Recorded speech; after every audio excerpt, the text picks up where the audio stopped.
Hello বন্ধুরা, আজকে কি রান্না হবে চলো। কি মানে সবজি নিয়েছি, চলো একটু দেখিয়ে দিই। এই যে এখানে কেটেছি হলো সে এঁচোড়। এঁচোড়ের সঙ্গে আলু কেটেছি, এখানে রসুন নিয়েছি, কাঁচা লঙ্কা নিয়েছি, আর এখানে হচ্ছে পেঁয়াজ নিয়েছি। ঠিক আছে, এঁচোড় এঁচোড় কেটেছি।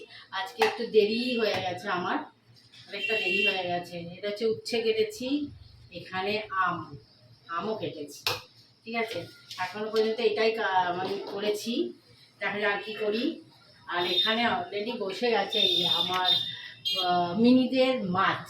এই যে মাছ সেদ্ধ হচ্ছে। ঠিক আছে, এই দেখো, এটা প্রত্যেক দিনই হয়। এখন মাছ সেদ্ধ হচ্ছে, ওর পাশে আমি কড়াই বসিয়ে দিয়েছি, রান্না বসাবো এখন।